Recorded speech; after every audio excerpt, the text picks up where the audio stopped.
Have you ever looked at your investments and felt like you were only seeing part of the story? For the past few years, a handful of mega cap companies have dominated the headlines.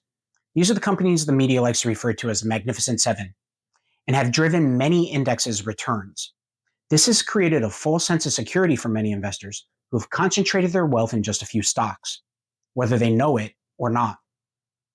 But as a business owner or successful professional, you know the true financial strength doesn't come from relying on a single revenue source or skew in inventory.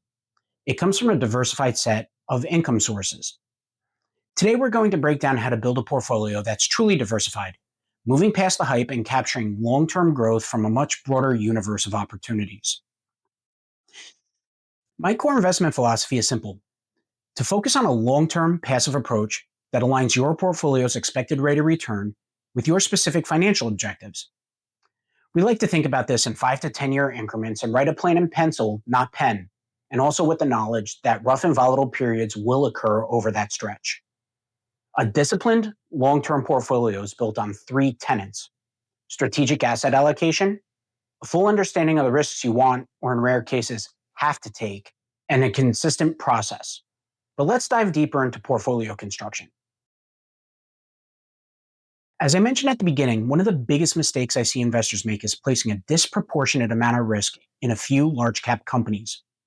The truth is, by doing this, you're paying a premium for the recent historical performance of these companies without any guarantee that this performance will continue for any time into the future. A truly diversified equity portfolio doesn't just hold the winners of the past few years. It strategically captures returns from the entire global market. This means blending a core of domestic stocks with intentional international exposure across developed and emerging markets. By doing this, you're not just investing in the US economy, you're investing in the world's economy, ensuring you're positioned to capture growth wherever it may happen. The more companies you can have ownership of, the better. Some companies will fail, others will become less profitable. But by owning large swaths of the entire market, you reduce the risk of catastrophic failure across your portfolio. The old idea of a US company is, to a degree, outdated. Many of the companies domiciled in the United States are, in reality, global companies, with a significant portion of their sales and operations in foreign countries. Conversely, many of the companies that we traditionally view as American companies, think Anheuser-Busch and Trader Joe's for two examples, are actually owned by foreign entities. A portfolio built on a broad market index automatically accounts for this globalized reality, providing a level of diversification that a narrower focus can't match. This is the shock absorber of your portfolio. High-quality fixed income, like government and high-quality corporate bonds, can play a critical role in managing risk. When equities are volatile, fixed income assets can provide a stability to help preserve your capital. Their value often moves conversely to that of the stock market, smoothing out the inevitable ups and downs of your portfolio. This blend of equity and fixed income is your core strategic asset allocation. It might be a 60-40, 70-30, or even an 80-20 split, depending on your risk capacity and time horizon. This is the core component of managing your portfolio's risk while achieving growth towards your goals. Next, simply buying broad market passive indexes are a great start, but it leaves some opportunities on the table. As I mentioned, we don't want to chase stock pickers or market timers either. Instead, we look to data-based logic to find evidence-driven, repeatable processes that can help us drive returns. This is where we get more strategic. You can build a passive portfolio that looks to trim off the extreme outliers of any given asset class, such as company size, be it small cap or large cap, and its style, value versus growth.